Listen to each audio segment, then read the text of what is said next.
Not to be confused with Prague, Oklahoma. Wait, there actually is a Prague, Oklahoma? Well, In the past 12 months, have you gotten a tattoo or undergone any ear, skin, or body piercing? asking important questions like this while on the way to the vampire place. Why not screen above ground and weed out any fake fools before even starting down the secret vampire path? I'm sorry, but he didn't throw this dude anywhere near hard enough to bust up all that wall tile.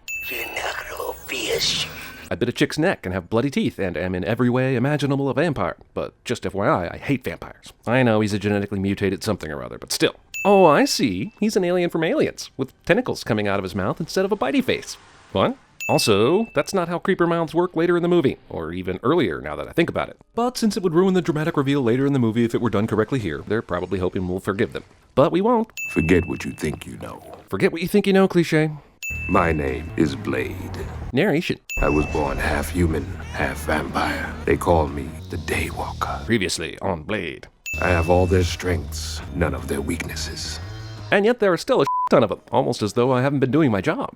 Gave me the weapons to hunt with. Silver, garlic, sunlight. He gave you silver, garlic, and sunlight? Literally? I f***ing doubt it. But this movie is so literal, I guess I'll just go with it. Though I'm wondering why and how Whistler taught Blade garlic. Blade throws this thing and it ultimately does nothing and then returns to it. What? Did someone forget to tell me that Blade has garlic-infused choke rope? Cause I think they did. Also, 4th of July vampire. USA! USA! Offering up information before you're asked for it. The 4th weapon against vampires that Blade forgot to mention in his earlier narration was motorcycle tires. Also, holding this guy's head to the spinning tire is terrifying, but wouldn't you also need to have a hand on the bike's acceleration handlebar in order to make this tire spin? I feel like this scene requires too many hands and is therefore goofy, since both of Blade's hands are on this guy. At some point in the recent past, these vampire hoodlums hijacked a tasty moo cow ice cream truck, then stacked that stolen in a room temperature area so as to melt it and make it useless. How the does Blade miss this guy from 10 feet away? Any reason for the kick other than cinematic looking He's dead after the stab, so the kick is just wasted energy. The Blade movies basically perfected the art of the attack one at a time bad guy. This guy is trying to create the illusion that he's actually participating in this fight, when he looks more like he's waiting on someone to pass him the basketball. Blade 2 somehow rips off both Alien Resurrection and Die Hard with a Vengeance all at once. Also, nice taste in movies to rip off movie. So, most useless flashlight ever then? Let's go. Is the movie just gonna f***ing ignore the fact that Abraham shot himself in the last movie? I guess so. Exactly how unguarded was Blade's trusted mentor in this vampire prison? 100% unguarded. 100%. Aw man, they dragged pre-Walking Dead Norman Reedus into this, didn't they? Giving him an accelerated retroviral detox. Oh, okay. In the morning, those blinds are going to open, whether you're cured or not. Blade gives his beloved mentor only a few hours for the anti-vampire detox to work. How do you feel? Like hammered shit. What's that even supposed to mean? Someone stumbled upon some poop, just so happened to have a hammer, then beat the hell out of the shit? Aren't there like 100 better ways to say you feel terrible? How long was I gone? Months? Too long. Not answering the question, the pronoun game's distant cousin. Yes, all the garlic and holy water and sunlight weapons are garbage. I must get my samurai sword if I'm to win this fight. These Foot Clan ninjas are excellent at dodging bullets, or else reincarnated Whistler sucks at aiming, or both. I mean, what are you going to do to Whistler at this point that's going to make me worried about his well-being? He literally just came back from the dead 5 minutes ago. Also, Whistler, once the assassin takes his gun, just stands there as if they digitally inserted Chris Christopherson standing in his trailer in this shot. Even though these two vampires are there to ask for Blade's help to fight the creepers, they still waste time fighting him instead of laying down their weapons and saying, "Don't kill us, we're here to talk." I'll be goddamned if you can explain to me anything that's happening during this 12 seconds of fighting. Yeah, but you broke in and shut down the security system first. They're offering you a truce. They want to meet with you. That's why they sent ninja assassins and not, carrier pigeons or one of those harmless bike messenger services. You're still disappointed? I know he's not asking me this question, but yes, I am. Guards look human, B. Scud can tell that sort of thing from a great distance, even though all the guards are covered from head to toe. Blade, this is Overlord Eli Damaskinos. AKA Overlord Stupid Namaskinos. You're human. Barely. I'm a lawyer. Haha, you know what you call that. A good start. Oh wait, I forgot to actually tell the joke to this punchline, much like this movie did. Recruiting Blade via a PowerPoint presentation. They'll take us in deeper than we've ever been. Get a chance to see how their world really ticks. You are half vampire, dude. You've been fighting them for years. How much of a f***ing mystery can the vampire world really be at this point? Vampire movie uses time-lapse footage of the sun moving cliche. Look, if you want to be secretive about this, don't do it in a room some random, recently met chick can just walk into and see your Lighthammer. Verlaine. And several other names you'll forget in a few minutes because this movie is nothing if not forgettable. And Reinhardt. Oh it's Ron Perlman! Run! Utter f***ing waste of a badass like Donnie Yen. You want to catch the hunter. You start with the prey. I get that Blade is a great vampire hunter and killer and everything, but is he really necessary for their cause? The vampires seem to have a huge organized network of fighters, yet for some reason they can't take out the currently limited number of creepers without imploring the help of their worst enemy. I guess if they didn't get him involved, they wouldn't have these beautiful nuggets of wisdom. Like this one, where he basically says, go to where you expect your enemy to be. Reinhardt licks blood off his fingers that came from the back of his own head, which is weird for two reasons. He enjoys the taste of his own blood, and also he's a vampire that still has blood for some reason.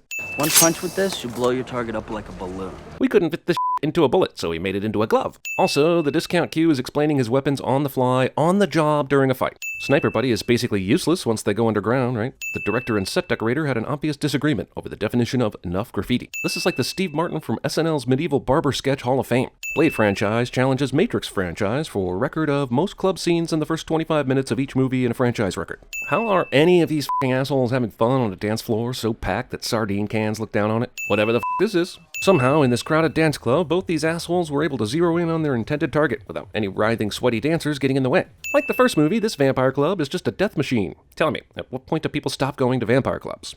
Daywalker. They can f***ing smell Blade over all the potential human blood and other vampire scents in the air. Really? Here's Donnie Yen again, being completely misused. Again, did he just FedEx himself a box of donuts? Or did he already have a FedEx box that had a box of donuts inside? Regardless of the circumstance, it's sinful as shit.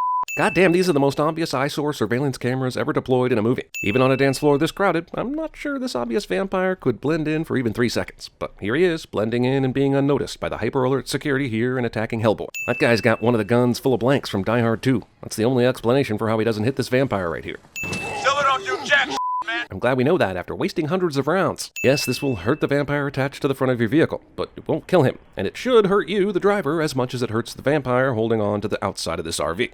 They gave this movie's vampires predator mouths, and I've already compared these things to aliens, so I guess it's a raging aliens versus predator conflict going on inside these things. What the f*** are you doing? Kill that beast, goddammit! See? This motherfucker should be dead already.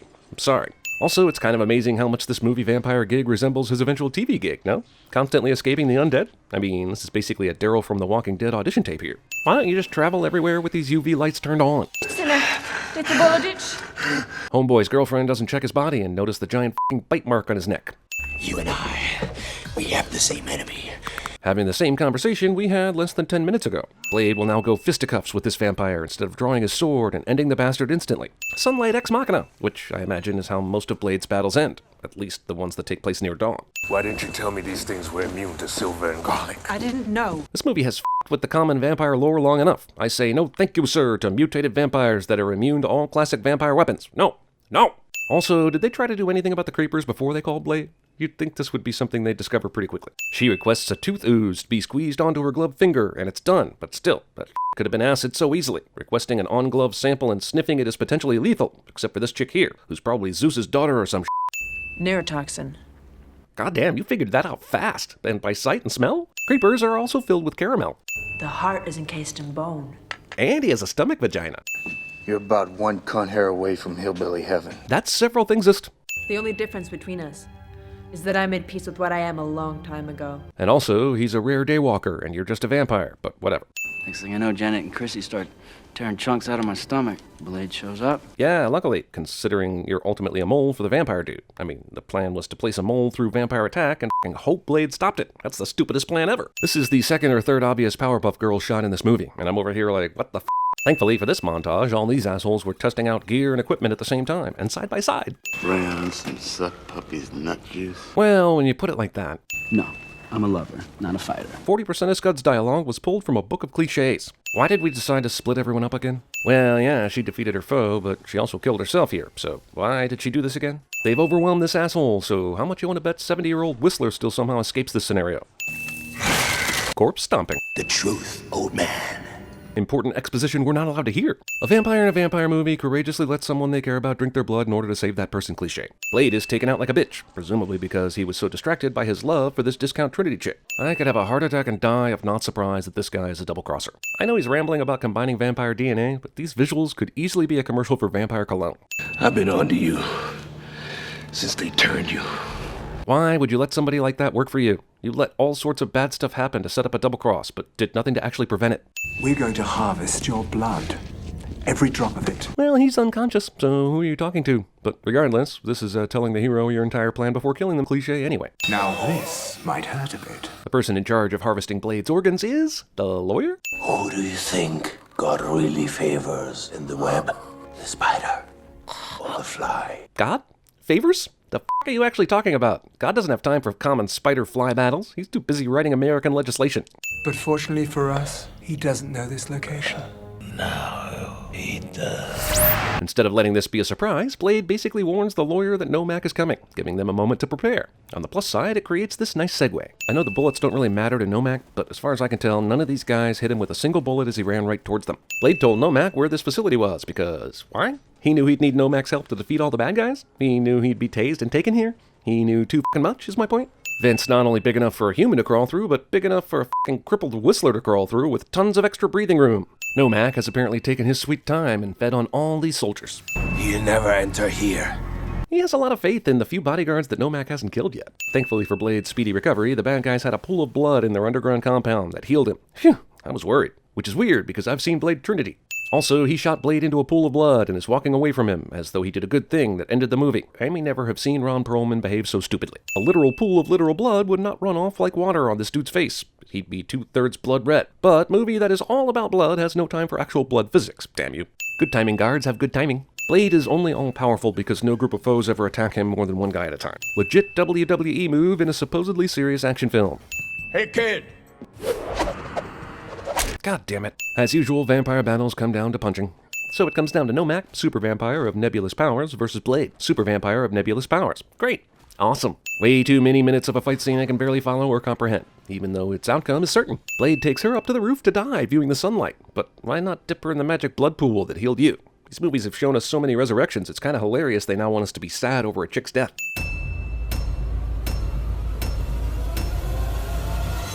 I'll trade with anyone that has a jacuzzi. I can't see. Too long.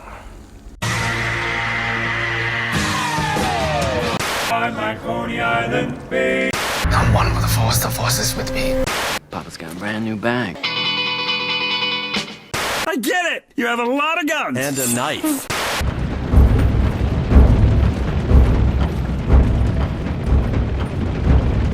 What do we got here?